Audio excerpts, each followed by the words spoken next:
कारभार किंवा जबाबदारी स्वीकारलेली आहे आणि मी कोणाचेही हक्क हिसकावून घेतलेले नाही, कोणाचे अवमानसुद्धा केलेले नाही आहे।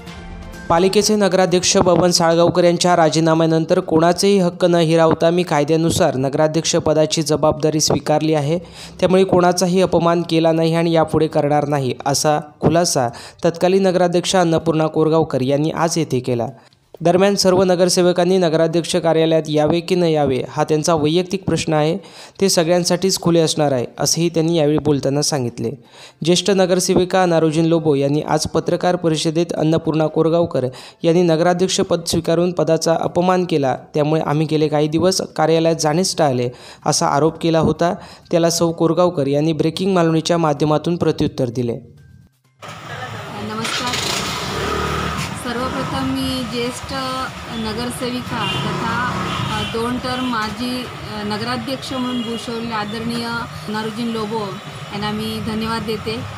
आपण सावंतवाडी शहराचं 2 टर्म म्हणजे 10 वर्ष शहरातला नगराध्यक्ष म्हणून काम केलेले आहे आणि तुम्हाला सांगू इच्छिते गेले 4/10/2019 पासून सन्माननीय नगराध्यक्ष बबनराव साळगावकर यांनी राजीनामा दिल्यापासून मी त्या खुर्चीवर म्हणजे कायद्यानुसार कोणाचे हक्क न हिसकावता प्रोटोकॉलप्रमाणे मी ते कारभार किंवा जबाबदारी स्वीकारलेली आहे आणि मी कोणाचेही हक्क हिसकावून घेतलेले नाही, कोणाचे अवमानसुद्धा केलेले नाही आहे। मी त्यांचे सर्वांचे आदर व्यक्त करते आणि 2016 डिसेंबर 30 तारखेपासून मी उपनगराध्यक्ष म्हणून कारभार स्वीकारल्यापासून सन्मान्य नगराध्यक्ष बबनराव साळगावकर यांच्याकडून शहराचा विकास कामाबद्दल मी भरपूर शिकली आहे आणि त्याच्या आधारे मी आज चांगल्याप्रमाणे शहराचं काम करायचं मला सोपं होत आहे।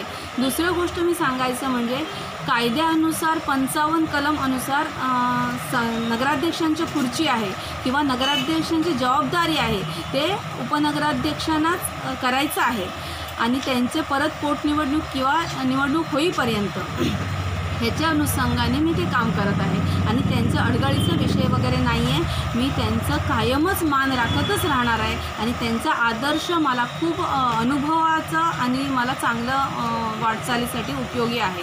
मी सर्व नगरसेवक सभापती यांना सर्वांना मिळूनच मी काम करणार आहे आणि त्यांनी माझे केबिनमध्ये किंवा नगराध्यक्षांचे केबिनमध्ये येत नाही हे विषय त्यांचा आहे, ह्याच्यात माझा काही विषय नाही आहे आणि गेल्या 1 महिन्यापासून 1 महिना 4 दिवसपासून कायम मी कधी नगरपालिकेमध्ये विकास कामासाठी जनतेचे प्रश्न सोडवण्यासाठी मी जात आहे, तेव्हा नगरपालिकेतल्या नगराध्यक्षांचे केबिन सदा कायमच ओपन राहणार आहे आणि त्यांना कधीही मी विरोध करणार नाही आहे आणि सर्वांचे सहकार्यानेच मला काम करायचं आहे आणि विकास काम करायचं हे माझे कर्तव्य आहे असं समजते। जनतेचे काम करतच राहणार, हे कधीही मी कमी पडायला देणार नाही आहे, हे माझे शब्द आहे। धन्यवाद।